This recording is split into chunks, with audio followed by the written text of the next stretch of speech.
Écouter.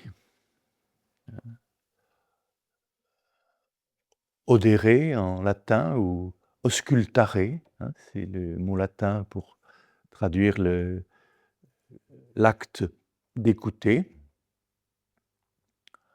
En grec, c'est akoué, hein, akouo, le verbe écouter.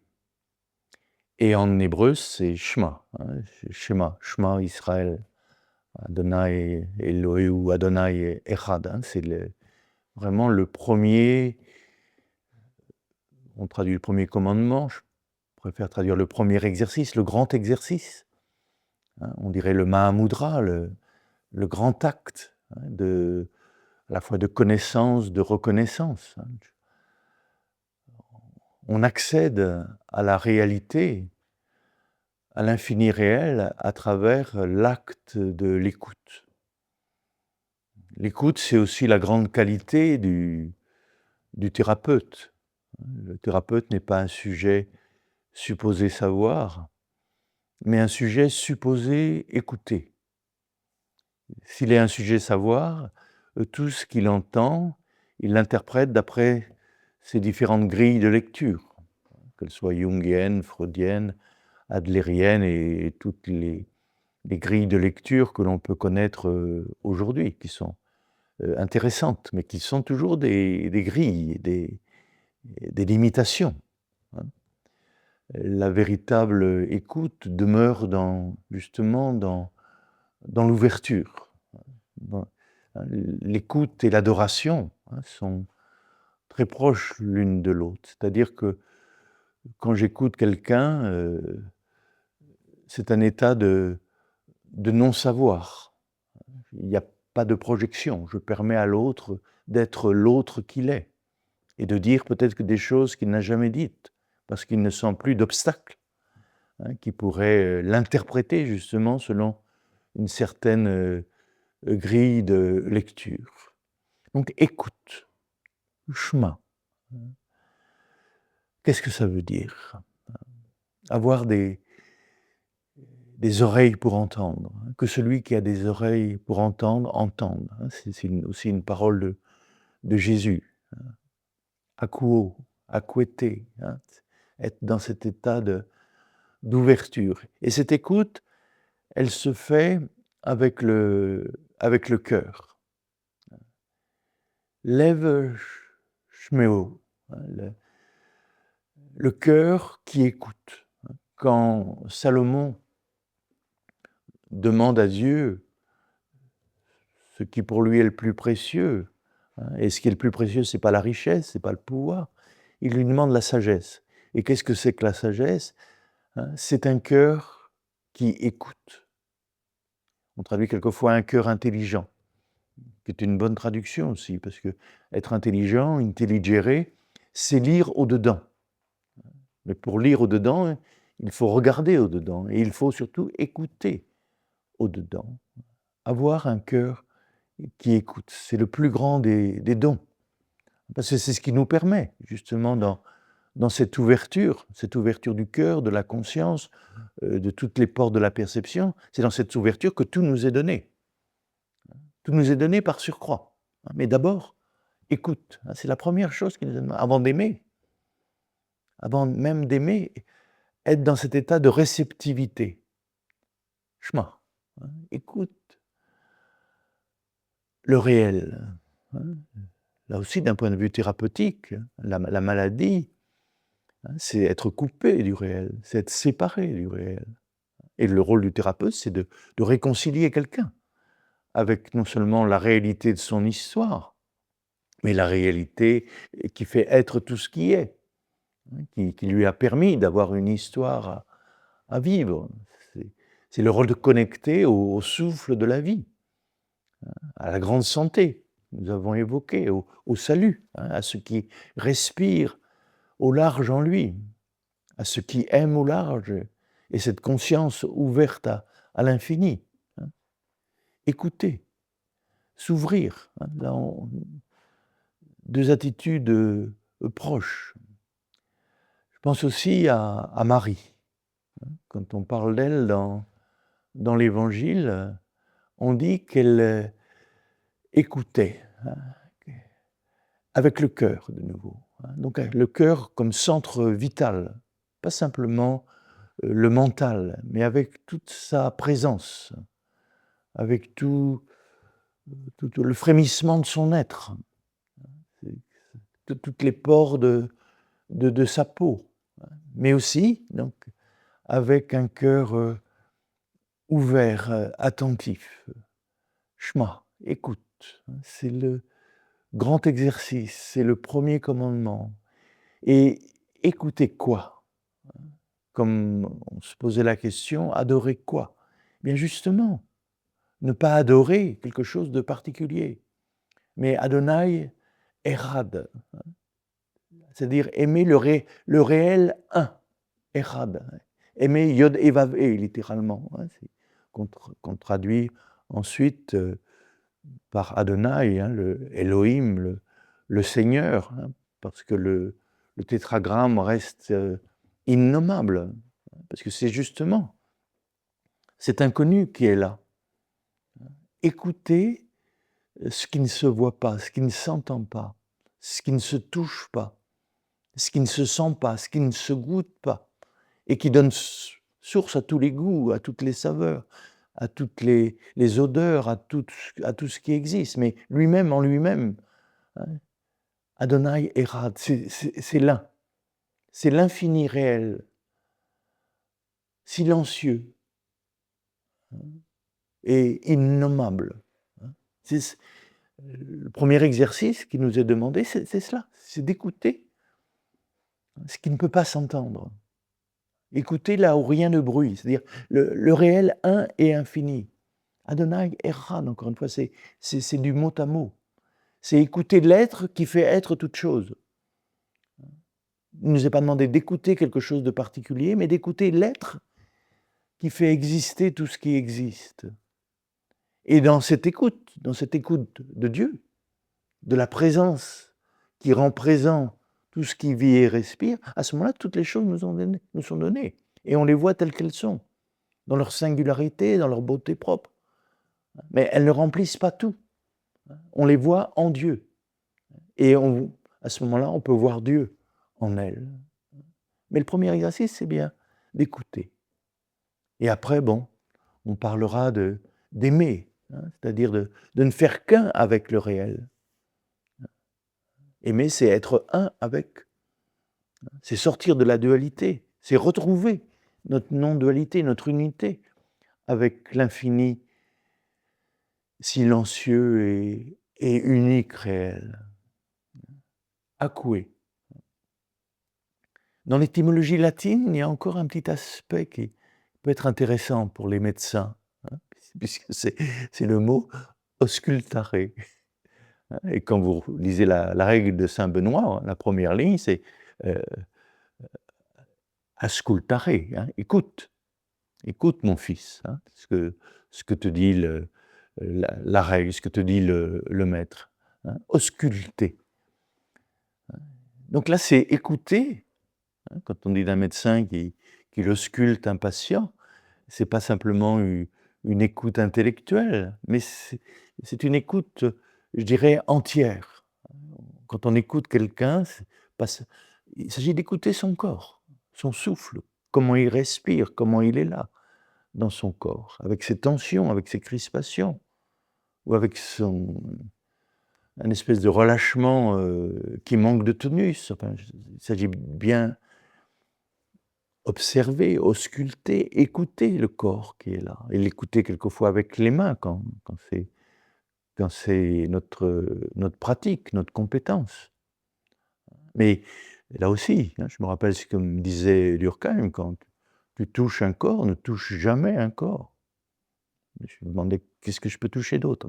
N'oublie pas que tu touches quelqu'un, et pas quelque chose. Dans ce quelque chose qui est ce corps, plus ou moins en bonne santé, plus ou moins malade, il y a quelqu'un. Donc là, il s'agit d'écouter quelqu'un habité par ce qu'on appellera une âme, animée. Et cette âme, elle a vécu toutes sortes de joies, de peines, de blessures, de traumatismes. Donc écoutez, son âme qui parle à travers ce corps et à travers des mots humains. Mais ausculter encore plus profond. Aller écouter quelqu'un jusque dans son silence, justement, dans ce qu'il ne peut pas dire. Il n'a pas de mots pour le dire. Et il y a en nous des souffrances, il n'y a pas de mots pour le dire. Et il y a des joies, il n'y a pas de mots pour le dire. Il y a des extases, des ouvertures, on n'a plus de mots pour le dire. Écoutez quelqu'un dans ce qu'il a d'ineffable. Et ce qu'il a d'ineffable, en lui, c'est je suis. C'est la présence même de l'ineffable, c'est la présence même de je suis qui je suis. Donc l'écouter jusque-là. Et la qualité de l'écoute du thérapeute peut éveiller en lui cette dimension que lui-même, quelquefois, n'entend pas.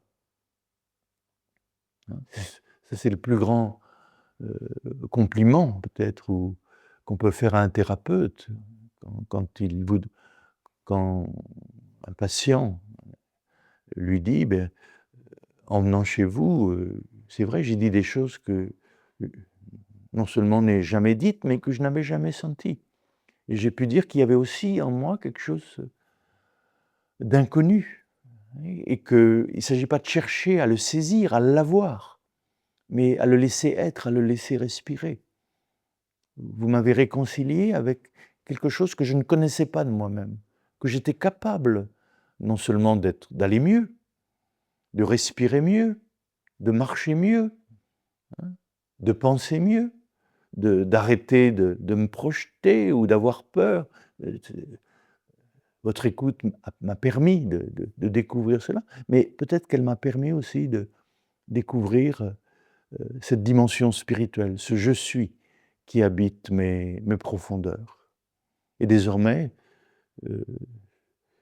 je n'ai pas peur de ce qui est dans ce silence. Et j'ai appris à me taire, j'ai appris à ne pas savoir qui je suis, parce que ce que je suis est plus que ce que je peux en savoir. Et vous m'avez fait comprendre ce que vous saviez de moi, c'est plus que ce que vos compétences peuvent acquérir et contenir à propos de ma personne, qui est ouverte à plus grand. Bon, c'est pas le genre de, de compliments qu'on reçoit tous les jours de la part d'un patient. Et il ne faut surtout pas rechercher ça. Il faut rechercher que l'autre, si c'est possible, aille mieux. Et aller mieux, c'est lui seul qui le sait. Je suis là pour vous prêter mes oreilles. On revient à l'écoute. Je suis là pour vous prêter mes oreilles afin que vous puissiez mieux vous entendre. Ça, c'est le thérapeute. Il n'a pas à dire ce qui est bien, ce qui est mal, ce que c'est que la santé, ce que c'est que la maladie, parce qu'il n'en sait rien. Mais il peut prêter ses oreilles pour écouter là où ça fait mal, là où ça fait plus rien, là où on est libre. Écoutez quelqu'un jusque dans ses profondeurs. Donc c'est un commandement qui invite à l'adoration de celui qui est et qui fait être tout ce qui est, Adonai Echad, Adonai Eloheu.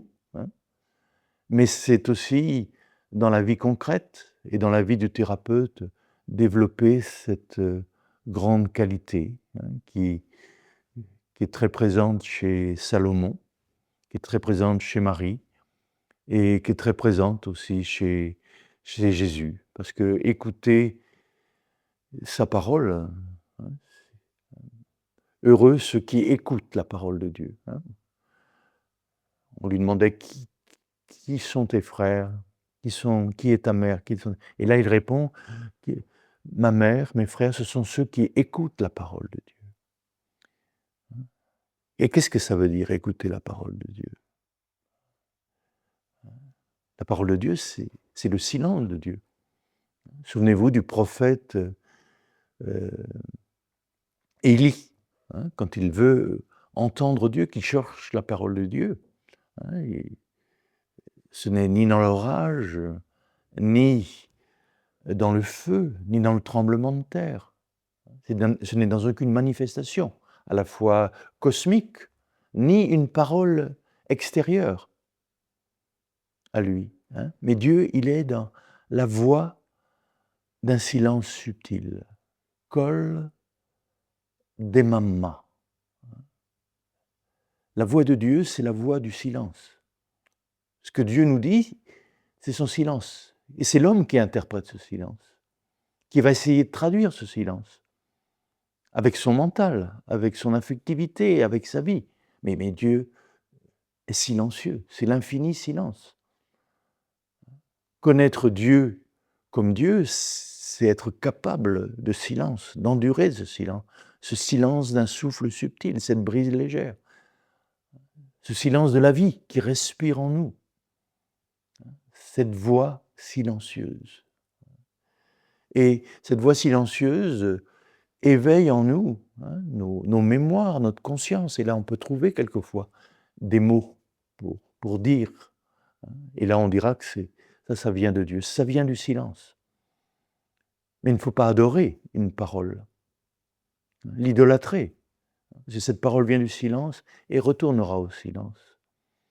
Et Jésus dira sans cesse, il faut que le monde sache que j'aime le Père. Et le Père, c'est la source de la parole. C'est le silence source de la parole. Et la qualité d'une parole, c'est, je dirais, le silence qu'elle éveille en nous.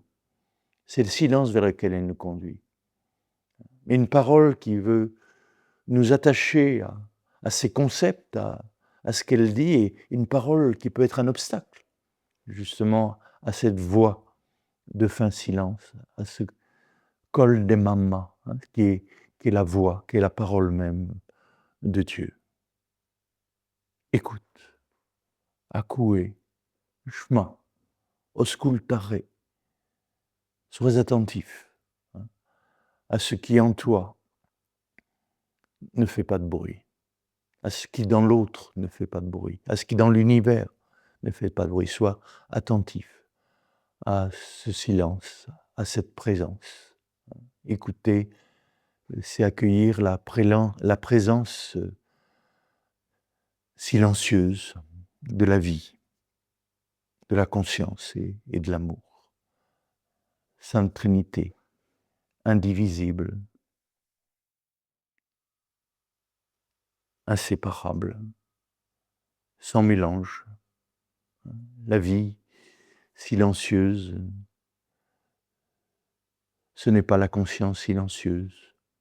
Et pourtant, elle n'est pas séparée de cette conscience. Une conscience silencieuse, ce n'est pas un amour silencieux. Et pourtant, qu'est-ce qu'une conscience qui ne serait pas habitée par l'amour? Qu'est-ce qu'un amour qui ne serait pas conscient et vivant? Les trois sont un. Et il s'agit d'écouter cette conscience silencieuse, cet amour silencieux, cette vie silencieuse, en qui nous avons la vie, le mouvement et l'être.